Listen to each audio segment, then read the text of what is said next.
Kita sudah masuk di session yang ke-6. Pembahasan kemah suci ini dahsyat, saya bilang. Ya, karena itu saya tidak mau cepat-cepat, ya. Asal kita bisa memahami dengan baik dan benar, itu tujuan kita, dan kita bisa mengaplikasikannya di dalam kehidupan kita. Ya, mengenai kemah suci ini luar biasa. Dari pertama sudah saya berikan. Mungkin kalau saudara-saudara belum mengikutinya, saudara harus mengikutinya dari sesi yang pertama. Ya, jadi saudara mendapatkan pengertian yang lengkap dan luar biasa, ya, sehingga tidak terpotong-potong. Karena firman atau dafar Elohim Yahweh kita ini integrated, ya, integrated, ya, sangat luar biasa integrated dan menopang satu sama lain, ya. Jadi kalau saudara ingin mendengarkan semua itu jauh lebih baik, mempelajarinya itu lebih luar biasa, ya, karena memiliki banyak sisi tetapi mempunyai satu konsep yang sama, yang integrated, yang luar biasa, ya. Kita sudah masuk di session yang ke-6, kita akan pelan-pelan, banyak lagi yang harus kita bahas, ya. Perjalanan kita masih luar biasa dengan rahasia-rahasia yang ajaib. Ingat bahwa kemah suci ini dilihat oleh Moshe di gunung saat Moshe puasa 40 hari 40 malam, ya. Planning atau rencana in details, di dalam detail itu diberikan oleh Bapak Yahweh kepada Moshe. Jadi ini adalah gambaran yang ada di bumi, tetapi sesungguhnya ini adalah project ini atau kemah suci ini itu asalnya dari Shamayim, ya. Elemen-elemen Shamayim itu ada di sini semua. Ini bukan hal yang biasa, karena ini dari Shamayim. Saudara bayangin sendiri, dari Shamayim yang begitu dahsyat itu dinyatakan di atas permukaan bumi ini. Ya, jadi bukan hal yang sepele kemah suci ini. Ya, dan kita akan terus melihat, dan hari ini kita akan fokus di satu benda yang ada di dalam kemah suci, yaitu bejana pembasuhan. Seperti biasa, untuk dapat memahami dengan baik dan benar topik ini, ya, pengajaran-pengajaran ini harus kita kembali ke pola akar Ibrani yang benar. Karena di luar pola akar Ibrani yang benar itu miskin, sedangkan di dalam pola akar Ibrani yang benar itu kita mendapatkan kekayaan yang maha dahsyat, yang luar biasa, ya. Kita harus paham hal ini. Kita akan masuk mengenai bejana pembasuhan. Tapi sebelumnya saya akan berikan secara garis besar terlebih dahulu sehingga saudara paham, ya, yang menjadi bagian-bagian daripada kemah suci ini. Ya, kalau saudara lihat di bagian luar itu namanya pelataran, ya, namanya adalah pelataran. Dan kemudian ada yang ditudungin, ya, yang saya kasih panah merah itu yang di atas, yang bertudung itu, ya, yang dilingkupi, itu adalah kemah ruang maha kudus dan ruang kudus. Jadi yang paling depan itu ruang kudus, yang paling dalam sekali adalah ruang maha kudus. Dan seringkali tempat ini disebut sebagai kemah pertemuan, ya, kemah pertemuan. Kalau saya lihat di Tanak, ya, atau perjanjian lama, ya, sebetulnya saya tidak terlalu suka dengan istilah perjanjian lama, tetapi untuk memperkenalkan kata Tanak saya harus pakai itu.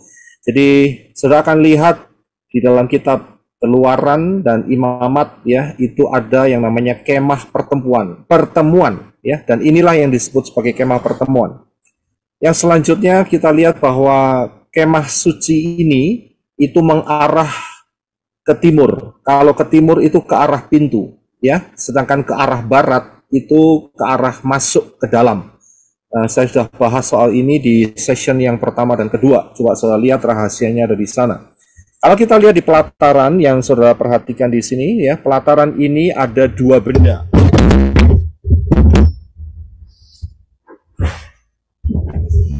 Di pelataran ini ada dua benda. Benda yang pertama, ya, benda yang pertama adalah begitu masuk dalam pintu, ada yang benda berbentuk kotak begitu ya, dan terbuat dari tembaga, ya, kayu dan tembaga, kayu yang dilapisi tembaga, dan itu adalah mezbah korban bakaran. Ya, kita sudah bahas di session yang kelima. Ya, nah, setelah korban bakaran, benda yang berikutnya ini adalah bejana pembasuhan. Dan kalau sudah lihat, ya, benda-benda ini itu urut-urutannya itu Bapak Yahweh yang menentukan. Jadi nggak sembarangan, saudara. Bukan berarti setelah masuk pintu langsung ketemu bejana pembasuhan, tidak, saudara. Akan tetapi ada urutan-urutannya, ya. Dan ini Bapak Yahweh yang punya rencana yang luar biasa. Ya, benda yang kedua adalah bejana pembasuhan. Dan kemudian kita akan lihat di dalam kemah pertemuan. Di dalam kemah pertemuan ini ada dua ruangan. Ruangan yang pertama adalah ruang kudus atau ruang suci dan mempunyai tiga benda di dalamnya. Benda yang pertama adalah 7 kaki dian, yaitu menorah. Ya, menorah 7 kaki dian. Dan kemudian benda yang kedua adalah meja roti sajian. Dan yang ketiga adalah mezbah dupa. Ya, mezbah dupa. Jadi tiga benda ini ada di ruang suci, ya. Nah, kemudian di ruang yang paling dalam yaitu ruang maha suci itu hanya ada satu benda saja, yaitu tabut perjanjian. The Ark of Covenant, ya, tabut perjanjian, ya. Jadi ini adalah denah daripada kemah suci Moshe yang diberikan dari Bapak Yahweh kepada Moshe. Nah, hari ini kita akan melihat yang namanya bejana pembasuhan, ya, yang saya lingkari biru dengan panah itu. Saudara lihat, kita akan fokus di dalam pembahasan ini. Kita akan masuk, ayatnya ada di dalam Keluaran, ya, 30 ayat yang ke-18. Keluaran 30 ayat yang ke-18. Silakan Henok bisa membantu membaca. Terima kasih. Dan haruslah engkau membuat sebuah bejana tembaga dan alas tumpuannya dari tembaga untuk membasuh. Dan engkau harus menempatkannya di antara kemah pertemuan dengan mezbah itu dan mengisinya dengan air di situ. Ya, terima kasih. Saudara perhatikan, dikatakan bahwa harus ditempatkan di antara kemah pertemuan. Jadi saya sudah tunjukkan saudara kemah pertemuan maksud saya ya, dengan mezbah. Saya mundur sedikit ya. Saudara bisa lihat kemah pertemuan yang ada tiga benda di dalamnya, menorah, meja roti perunjukan, ya, sajian, dan juga mezbah dupa. Itu adalah di dalam kemah pertemuan, dan juga di bawah sendiri dekat pintu itu ada mezbah. Jadi benda ini harus diletakkan di antaranya, ya, di antaranya. Dan bejana pembasuhan ini terbuat dari tembaga, ya. Kalau saya lihat di dalam pengajaran-pengajaran sebelumnya, tembaga ini mempunyai makna tidak kompromi dengan dunia ini. Saudara dan saya yang telah dipilih oleh Bapak Yahweh masuk di dalam rencana keselamatan yang luar biasa harus punya prinsip ini. Tidak boleh kompromi dengan dunia. Ya, kalau kompromi dengan dunia itu namanya ikan mati. Ya, ikan mati itu saat sungai mengalir, maka ikan itu tidak akan bisa melawan arus, akan tetapi kentir, ya, kentir itu bahasa Portugis, mungkin, ya. Jadi ikan itu akan ikut dengan arus, ya. Ya, itu yang mungkin daerahnya Pak Robi ngerti kentir gitu. Jadi hanyut, ya, terbawa oleh arus. Itu ikan mati, saudara. Saudara dan saya sudah dipindahkan dari dunia kematian yang menuju kebinasaan, dipindahkan ke kerajaan anaknya yang kekasih di dalam terang, maka kita hidup.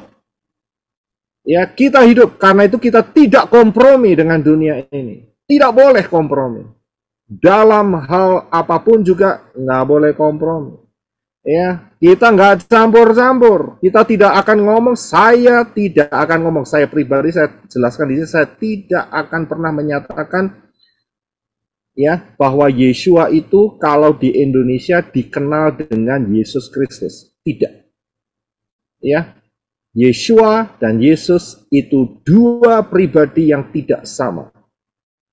Sangat-sangat jelas. Saya sudah jelaskan banyak hal di banyak pengajaran dan saya tidak kompromi. Yeshua itulah yang benar karena gematrianya, hurufnya 4, gematrianya 386, dan kalau itu di totalnya adalah 8, kehidupan. Ya, sedangkan Yesus itu gematrianya ngaco sekali, sudah bisa lihat. Ya, dan sudah ditemukan kalau dikali dengan perkalian 9, power of 9, maka akan keluar gematrianya adalah 666. Karena itu tidak bisa campur-campur. Ya.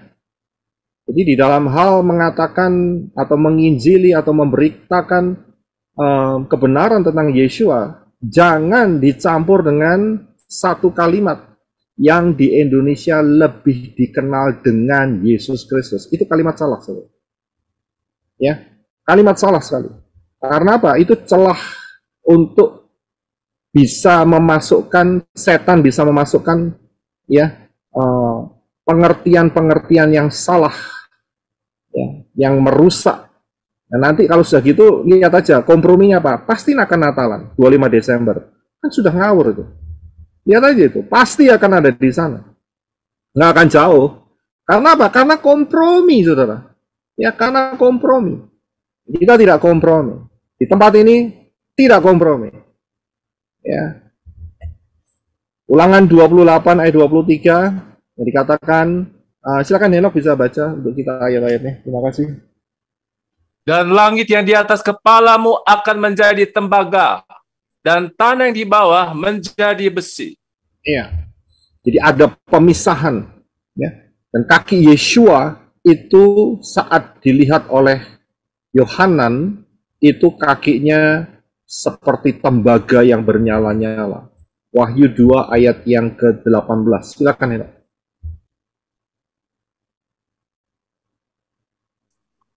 Dan tuliskanlah kepada malaikat gereja di Tiatira, putra Elohim yang kedua matanya bagaikan nyala api dan kedua kakinya serupa tembaga yang berkilap, mengatakan hal-hal ini. Ya, saudara bisa lihat pengajaran ini saya sudah bawa di dalam pengajaran Wahyu pasal yang kedua, session yang keempat di jemaat Tiatira. Saudara cari di situ, saudara akan temukan mengenai kaki Yeshua yang dilihat oleh Yohanan itu dari tembaga.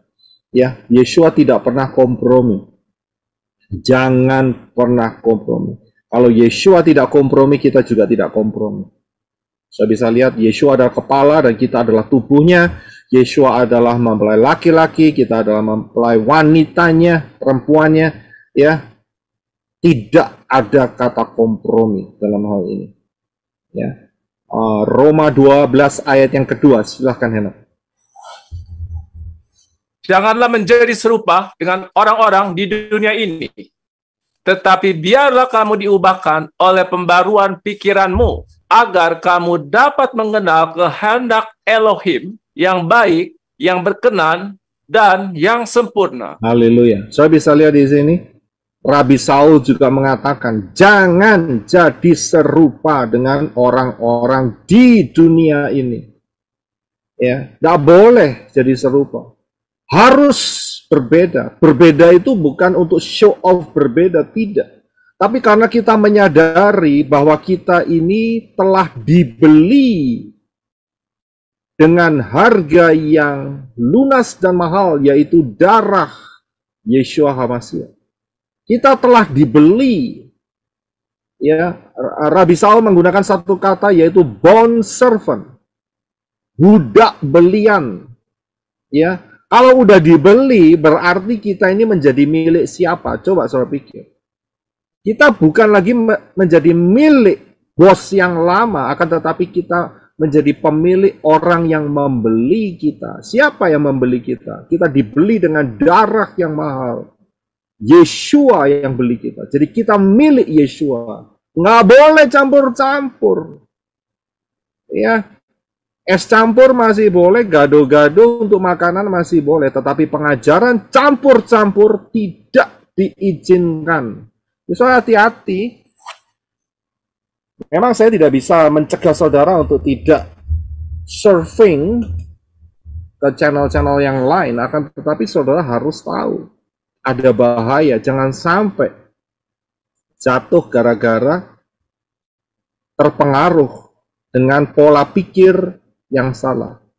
Nabi Saul mengatakan, biarlah kamu diubahkan oleh pembaharuan pikiranmu. Pikiran kita harus diubah. Supaya kita dapat mengenal kehendak Elohim. Bagaimana caranya? Tidak lain adalah kembali kepada pola firman yang benar. Garis bawahi. Saudara tidak mungkin pikiran saudara diperbaharui dengan seringnya saudara membaca Kompas. Seringnya saudara membaca CNN Indonesia. Ya, Primbon, apalagi itu mengerikan sekali. Ya, telenovela. Memang akan dirubah pikirannya jadi negatif. Pikirannya jadi penuh dengan sampah. Tetapi untuk dapat mengenal kehendak Elohim yang baik, berkenan, dan sempurna, pikiran saudara harus diisi dengan sesuatu yang berharga. Apa itu yang berharga? Tidak lain adalah dafar Elohim. Ya, dafar Elohim, isi. Bahkan bukan cuma diisi, tetapi dafar Elohim itu diukir. Saudara ngerti ya maksudnya diukir ya? Ditatah, diukir di dalam hati pikiran saudara. Sehingga pengajaran-pengajaran palsu itu tidak akan bisa masuk lagi. Ya, kita tetap hanya cukup satu pengajaran, yaitu pengajaran di dalam pola akar Ibrani yang benar. Yang fondasinya adalah Yeshua HaMashiach. Itu luar biasa. Ya, karena dia moreh dan dia mengajarkan Torah. Yang selanjutnya, Yohanes 17 ayat 14 dan 16. Silakan Eno. Aku telah memberikan firman-Mu kepada mereka, dan dunia membenci mereka, karena mereka tidak berasal dari dunia, sama seperti aku tidak berasal dari dunia. Mereka tidak berasal dari dunia, sama seperti aku tidak berasal dari dunia. Iya, diulangin dua kali. Terima kasih Enok. Diulangin dua kali. Ayat 14 dan 16, Yeshua mengatakan dua kali kalimat yang sama. Mereka tidak berasal dari dunia. Padahal mereka yang ditunjuk ini adalah murid-murid. Ini Yeshua sedang berdoa kepada Elohim untuk murid-muridnya. Ya, ingat Yeshua mewakili manusia. Dia berdoa kepada Bapa Yahweh. Ya. Dan Yeshua memberikan satu kalimat yang luar biasa. Mereka tidak berasal dari dunia. Kalau saudara dan saya sudah ada di dalam Yeshua HaMashiach, kita tidak berasal dari dunia. Karena kita sudah dibeli dalam alam roh, sudah pindah tempat. Ya, tapi seringkali setan berusaha menipu. Oh enggak, kamu masih ada dalam dunia. Setan masih memberikan panah-panah berapinya untuk menjatuhkan. Dan disitulah banyak kelemahan yang terjadi sehingga banyak yang terkecoh. Jangan terkecoh. Supaya tidak terkecoh, baca dafar Elohim. Baca kebenaran firman. Ya, luar biasa. Ya, dahsyat. Karena Yeshua tidak berasal dari dunia, kita juga tidak berasal dari dunia. Yang selanjutnya, kolam pembasuhan ini khusus hanya untuk para imam. Orang biasa, suku-suku lain yang tidak dipilih oleh Bapak Yahweh untuk melayani, ingat ya, saya masih bicara dalam hal kemah suci, berarti berhubungan dengan 12 suku bangsa Israel Satu suku dipilih oleh Bapak Yahweh untuk melayani di dalam kemah suci, yaitu suku Lewi. Ya, suku Lewi. Dan yang boleh membasuh, melakukan aktivitas dengan menggunakan kolam pembasuhan yang dari tembaga ini hanya untuk para imam. Ya, orang lain tidak boleh mencelupkan, membersihkan tangannya, tidak boleh. Ya, Keluaran 30, 19, 21. Silakan Enak. Dan haruslah Harun dan anak-anaknya membasuh tangan dan kaki mereka dari air itu. Apabila mereka masuk ke dalam kemah pertemuan, haruslah mereka berbasuh air agar mereka tidak mati. Atau ketika mereka datang mendekat ke mezbah itu untuk melayani, untuk membakar persembahan-persembahan api-apian bagi Yahweh. Dan haruslah mereka membasuh tangan dan kaki mereka agar tidak mati. Dan haruslah itu menjadi ketetapan selamanya bagi mereka, bagi dia, dan bagi keturunannya, bagi generasi-generasi mereka. Iya, saudara kalau lihat ayat ini, saudara pasti akan tersirat. Ya, yang dibasuh tangan dan kaki. Kalau saudara lihat tetangga-tetangga di luar sana membasuh tangan, kaki, muka, telinga, saudara ngerti maksud saya ya? Setiap kali mereka mau beber tikar, saudara ya, menggelar tikar, ya, untuk ya sujud menyembah, saudara ngerti yang saya maksudkan? Kan mereka melakukan ini. Saya yakin mereka mencuri dari ayat ini. Ya, mereka mengambil dengan pembasuhan tangan dan kaki. Tetapi kita mempunyai kebenaran dafar Elohim yang sangat luar biasa. Kita akan lihat mengenai hanya untuk para imam yang diizinkan oleh Bapak Yahweh membasuh ya tubuhnya untuk melayani Bapak Yahweh. Kita akan lihat yang selanjutnya, yaitu bahwa kita ini sering punya kesalahan pemikiran dalam hal keselamatan. Orang selalu berpikir demikian, seperti ini. Saya ini sudah diselamatkan dan cukup selesai sampai di sana. Menjadi orang yang biasa-biasa saja. Sudah diselamatkan dan itu sudah final of the final. Selesai, sudah dibaptis, selesai, sudah percaya Yeshua dalam Bapak Yahweh. Ya, jadi seperti jadi orang biasa saja. Nggak perlu yang macam-macam begitu. Ya, ini kesalahan pola pikir. Kenapa? Karena di hadapan Bapak Yahweh, orang-orang yang telah masuk di dalam keselamatan itu juga menjadi imam-imam yang melayani Bapak Yahweh. Ya, jadi orang-orang yang sudah masuk terpanggil di dalam keselamatan, saudara dan saya yang telah dipanggil di dalam rencana keselamatan yang disediakan Bapak Yahweh, kita ini menjadi pelayan-pelayan di hadapan Bapak Yahweh. Kita menjadi imam-imam di hadapan Bapak Yahweh. Saya tunjukkan dua ayat di sini. Yang pertama yaitu di dalam 1 Kefa, 1 Petrus 2 ayat yang ke-9. Silakan Henok. Namun, kamulah bangsa yang terpilih, imamat yang rajani, bangsa yang kudus, umat yang dimiliki Elohim, supaya kamu memberitakan kehebatannya yang telah memanggil kamu dari kegelapan ke dalam terangnya yang ajaib. Haleluya, terima kasih. Saudara bisa lihat, saudara dan saya adalah umat yang dimiliki oleh Elohim. Meterai Elohim ada di dalam hidup saudara dan saya dengan meterai baptisan pembaharuan. Dan kita ini di hadapan Bapak Yahweh adalah bangsa yang terpilih. Imamat yang rajani, ada kata imamat. Raja-raja yang melayani Yahweh. Saudara bisa lihat, yang melayani Yahweh itu hanya boleh imam, saudara. Karena itu di dalam 1 Kefa ini dijelaskan raja-raja. Kita ini dipilih dan dijadikan raja-raja di hadapan Bapak Yahweh untuk melayani. dengan kapasitas imamat. Ya, dan bangsa yang kados, bangsa yang kudus, bangsa yang dipisahkan. Mungkin sekarang saudara belum nampak, kita belum nampak, tapi satu kali nanti, tidak lama lagi, kita akan nampak ayat ini betul-betul menjadi kenyataan yang dahsyat.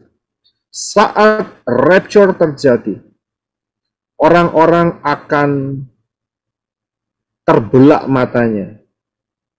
Orang-orang akan melihat bahwa mereka tertinggal. Dan orang-orang yang terangkat, saudara dan saya, mereka menyadari benar mereka adalah umat pilihan yang terpilih karena kita memilih. Saat kita dipanggil, kita memilih yang benar.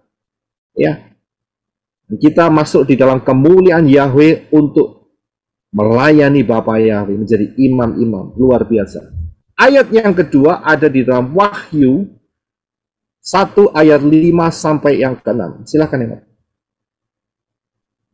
Bagi Dia, Yeshua HaMashiach, yang telah mengasihi kita dan telah membasuh kita dari dosa-dosa kita dengan darahnya, serta menjadikan kita raja-raja dan imam-imam bagi Elohim dan Bapanya.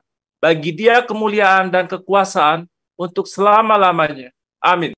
Haleluya, terima kasih. Saya bisa lihat di ayat ini Yeshua menyatakan bahwa Dia mengasihi kita, Dia membasuh, ya, Dia cleanse, bukan clean tapi cleanse.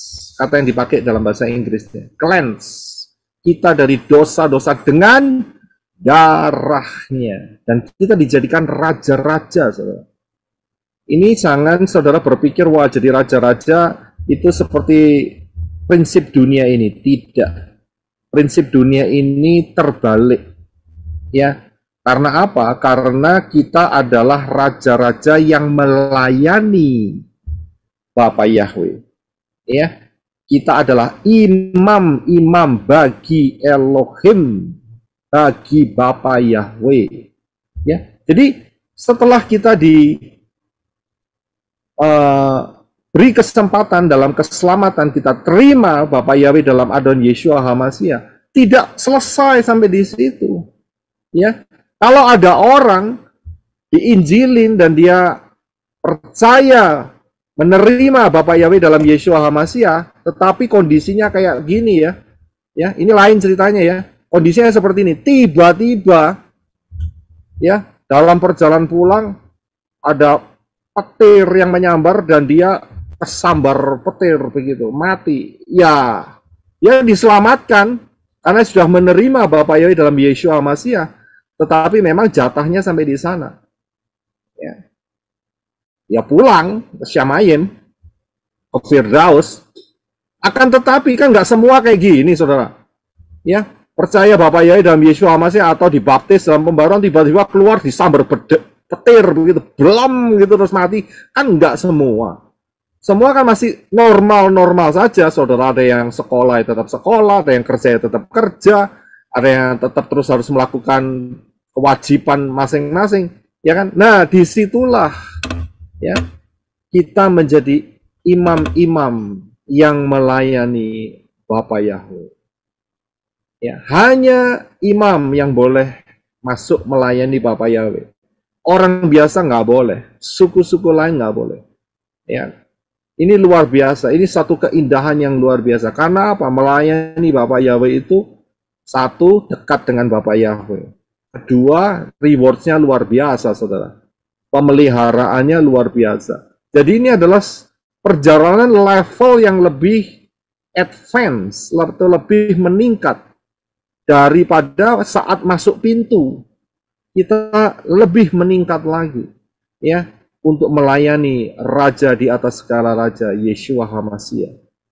Ya, itu dahsyat sekali. Nah, kolam pembasuhan ini memiliki makna apa saja? Yang pertama adalah baptisan air, saudara. Ya, kolam pembasuhan ini membasuh dengan air. Ya, jadi di salah satu aplikasinya adalah baptisan air. Ya, nah kita akan lihat ayatnya Di dalam Matius 28 ayat yang ke-19. Silakan ya. Oleh karena itu, pergilah, jadikanlah semua bangsa muridku, dengan membaptis mereka ke dalam nama Bapa Yahweh dan Putra Yeshua HaMashiach dan Ruach HaKodes, Ruach Yahweh Elohim. Iya, terima kasih. Saudara bisa lihat, ini adalah instruksi yang diberikan oleh Yeshua HaMashiach sebelum Yeshua naik, ya, terangkat kembali ke Shamayim dengan tubuh kemuliaan. Instruksinya adalah jadikanlah semua bangsa muridku, ya, bukan jadikanlah semua bangsa pengikutku atau penggemarku, tidak, tapi murid itu harus mau dididik, murid itu harus ada ketaatan, murid itu harus mau diatur, ya, dan kemudian juga harus mau dibaptis. Baptis dalam nama Bapa, harus jelas Bapaknya siapa, yaitu Yahweh. Ya, dan Putra, siapa Putra? Yeshua adalah Sang Putra dan Ruach Yahweh Elohim. Formula ini harus melekat kepada setiap orang yang dibaptis. Tidak boleh pakai nama lain. Ya, Pak Lukas, Pak Aditya mengajarkan banyak hal soal ini. Saudara bisa mampir ke tempatnya Pak Lukas, Pak Aditya, di Gamal juga ada. Tempatnya Pak Adi, saya yakin juga ada, ya. Ibu Kesia juga, ya. Ada banyak. Ya, jadi sudah sangat-sangat jelas sekali kenapa harus dibaptis pembaharuan. Ya, inilah meterai keselamatan. Harus, wajib. Yang nolak berarti tidak percaya. Yang menolak berarti tidak mau jadi murid. Ya, kalau nggak mau jadi murid lah, mau jadi apa? Begitu, ya kan? Mau jadi mempelai, ya, mempelai harus belajar dulu jadi murid, ya kan? Kan nggak langsung ujuk-ujuk. Tahu ya ujuk-ujuk ya, itu bahasa Eskimo, ujuk-ujuk gitu. Ya kan? Nggak tahu tiba-tiba, maksud saya begitu, ya. Tiba-tiba jadi langsung mempelai gitu nggak mungkin. Jadi kan harus ada langkah-langkahnya, saudara. Ya, harus tahu terlebih dahulu, kenal, dan kemudian bertumbuh. Ya, jadi penting sekali, saudara bisa dapatkan ini sangat jelas sekali mengenai baptisan pembaharuan, apalagi di tempatnya Papi Lukas, ya, di channelnya Papi Lukas, saudara bisa dapatkan, ya, dengan rendah hati. Masalah terbesarnya itu adalah mau terima nggak, gitu aja. Rendah hati nggak untuk terima, ya. Kalau rendah hati berarti itu adalah hati seorang murid, ya, yang mau dibentuk. Haleluya. Nah, di dalam 1 Korintus 10 ayat 1 dan 2, ternyata Rabi Saul menjelaskan bahwa ada gambaran yang terjadi di orang-orang Israel yang keluar dari Misraim, dari Mesir. Dan melalui lautan yang dibelah oleh Bapa Yahweh. Coba kita akan baca gambaran ini dan kita akan jelas sekali melihatnya. Silakan, Eno. Aku ingin kamu mengetahui, saudara-saudaraku, bahwa leluhur kita semua berada di bawah perlindungan awan, dan mereka semua telah melintasi laut.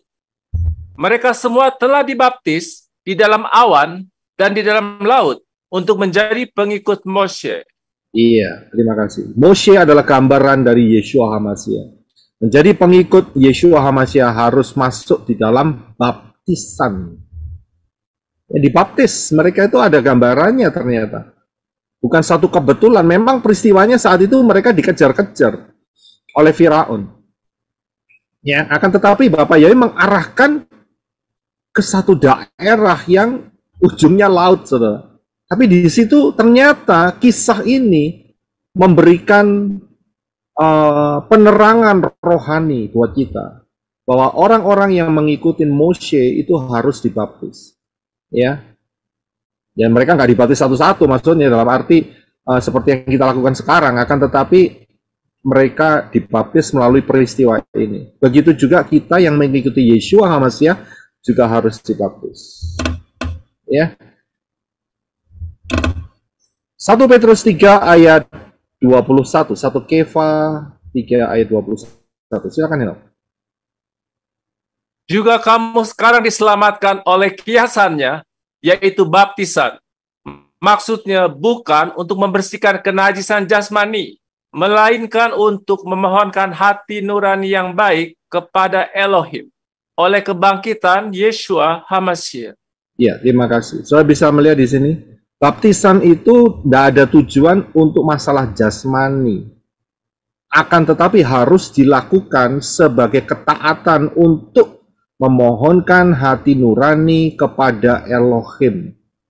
Ya, ini mempunyai makna yang luar biasa, ketaatan. Sebabnya apa? Yeshua mengatakan baptislah.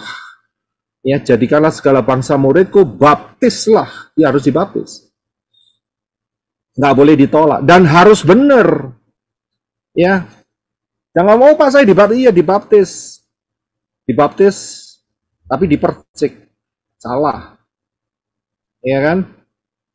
Terus kemudian dibaptis di bawah bendera. Wah, itu ngaco sekali, sangat ngaco. Ada yang lebih ngaco lagi, saudara. Ada seorang murtadin.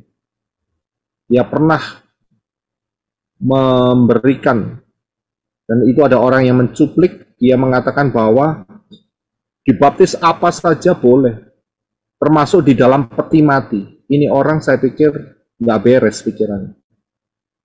Ya, pengajar loh, murtadin loh, ngomong seperti itu. Saudara. Nah, dasar firmannya dari mana? Kamu ngajari orang dibaptis menggunakan peti mati. Kan itu pikirannya gila, saya bilang. Ya, saya bilang mengerikan sekali itu pemikiran orang itu. Mereka keluar dari mulut singa masuk ke mulut buaya, itu ceritanya. Ya, jadi karena mereka mengajar sesuatu yang tidak sesuai dengan kebenaran firman. Dan dia mengatakan dengan seolah-olah meremehkan baptisan. Ya, ini hal yang buruk, saya bilang. Ya, yang saya bilang nggak cocok dengan kebenaran firman. Ya, kesaksiannya aja kelihatannya luar biasa murtadin begitu.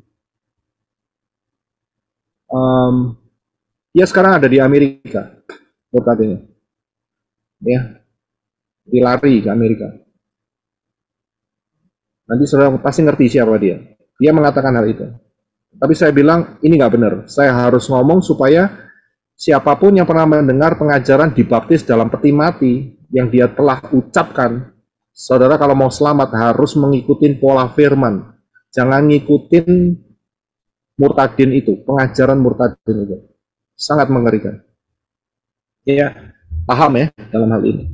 Nah, baptisan air ini lebih dalam lagi mempunyai makna yaitu kematian dan kebangkitan, yaitu digambarkan serupa dengan kematian dan kebangkitan Yeshua HaMashiach. Dan melalui baptisan air yang benar, itu kuasanya besar.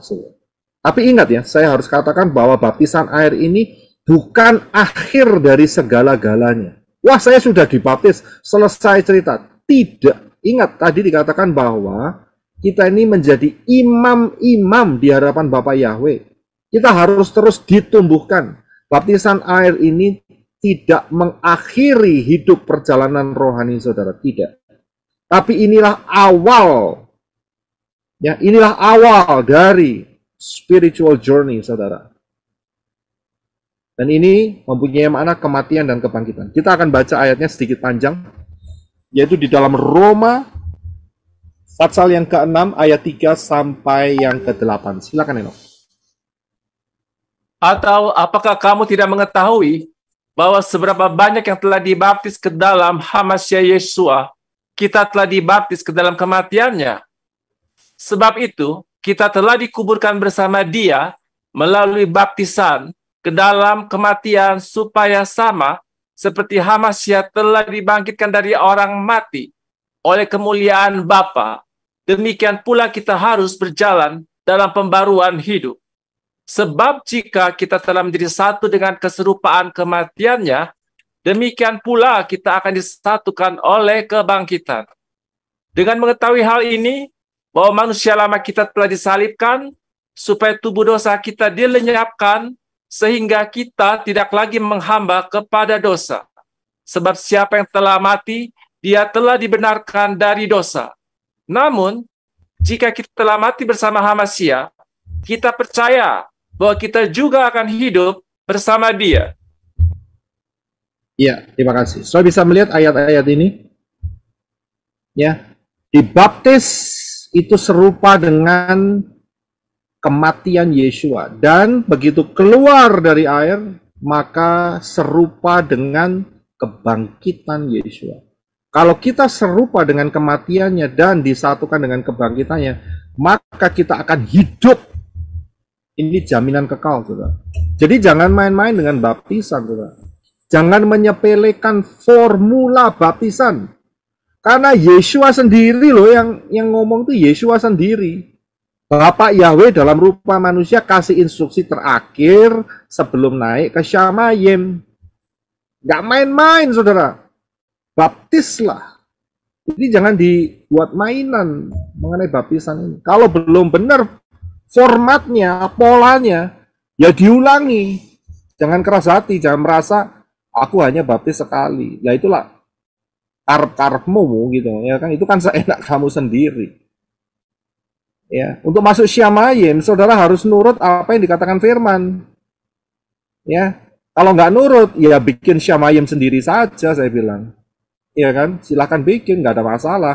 Tapi ya jangan kecewa kalau nanti saat jantung saudara berhenti, nafas saudara berhenti, tiba-tiba apa yang saudara ciptakan itu hanya halusinasi. Ya kan, dan ujung-ujungnya ada di dalam lautan api. Itu kan mengerikan. Ya, jadi ikutin polanya Bapak Yahweh, ikutin plannya Bapak Yahweh, gambarannya, ikutin saja. Ya, jadi hati-hati, jangan kemakan dengan pengajaran-pengajaran yang salah.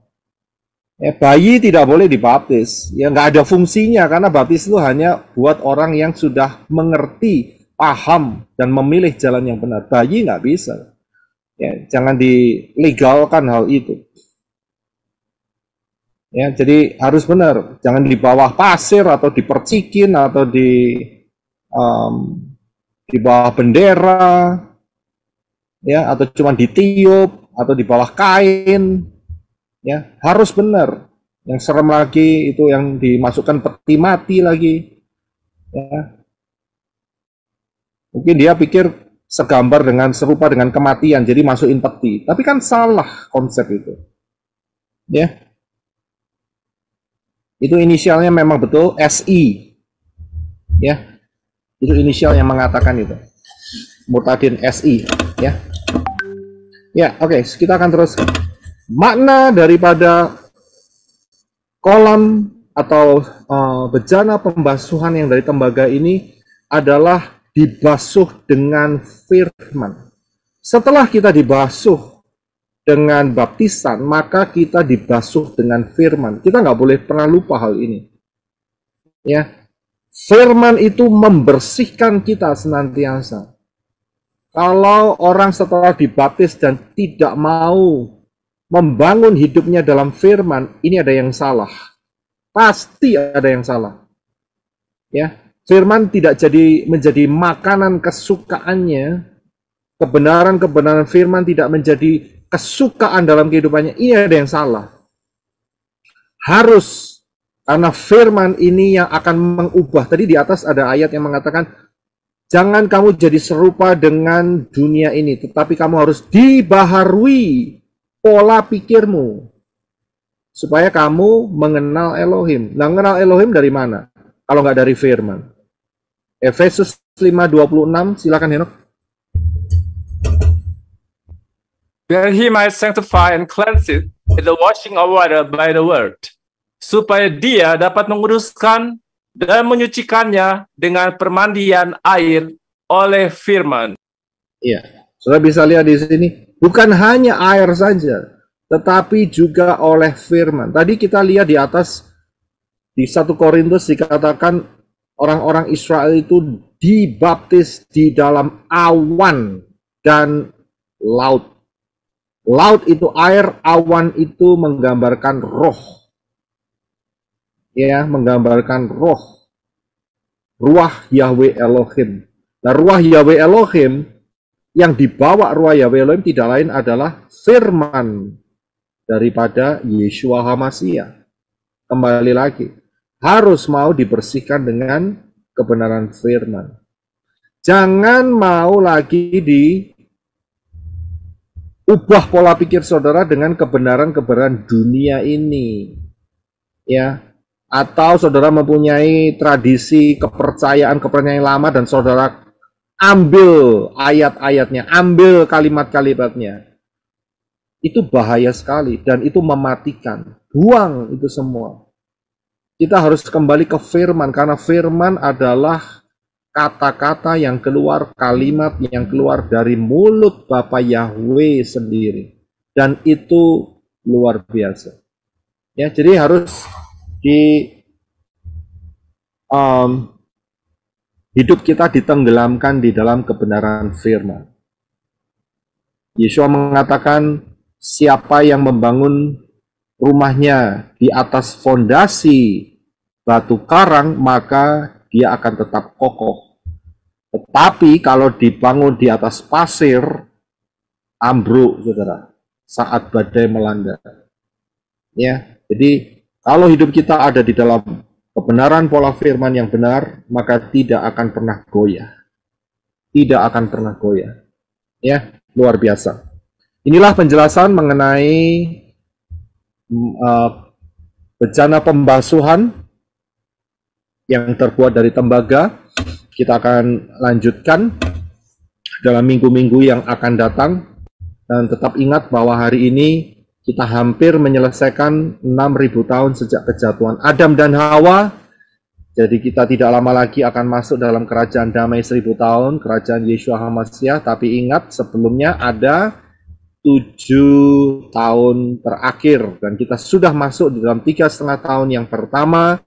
Ya, cycle Shemitah yang pertama kita sudah masuk dan kita berjaga-jaga karena tidak lama lagi akan ada rapture. Saudara belajar dari pengajaran High Alert 2026, jangan remehkan. Ya, ini penting sekali. Dan juga ingat, Yeshua mengatakan karena orang-orang pilihan waktunya akan dipersingkat atau diperpendek. Kalau tidak dipersingkat, tidak ada yang selamat. Nah, karena itu Bapak Yahweh dengan luar biasa memberikan pengajaran mengenai rahasia 1290 hari dan 1335 hari. Saudara lihat di sini, begitu saudara lihat di sini, maka kebenarannya adalah, percepatannya adalah awal Januari 2026 atau akhir 2025, ya, berdasarkan pola ini, pola angka 7, pola 7.000 tahun ini, ya, maka pengangkatan akan terjadi, ya. Karena itu siapa yang belum masuk di dalam keselamatan, pintu keselamatan yang benar, ya, karena ada pintu keselamatan yang salah, kelihatannya selamat tetapi ujungnya tidak selamat. Ya, Amsal mengatakan ada jalan yang dikira menuju kehidupan tapi ujungnya maut. Nah, itu dia. Keselamatan yang benar datang dari bangsa Yahudi dan berseru kepada nama Yahweh, bukan nama ilah-ilah asing, bukan nama ayunan, bukan nama Arab, bukan nama Yunani, tapi nama Yahweh akan diselamatkan. Dan setelah itu masuk dalam baptisan pembaharuan, belajar pola yang benar, tinggalkan semua Natalan, ya, Jungkok Sinien, Cingbing, kemudian Easter, telur Paskah, ya, dan kemudian tradisi-tradisi yang syarat dengan penyembahan berhala, tinggalkan semua, tidak ada untungnya. Ikut cara Bapak Yahweh, karena luar biasa dan jaminannya kekal. Ya, siapa yang membutuhkan baptisan pembaharuan, segera bisa masuk di dalam mendapatkan informasi di pelayanmenorah.com, ya. Dan Maranatha, Bapak Yahweh memberkati kita semua.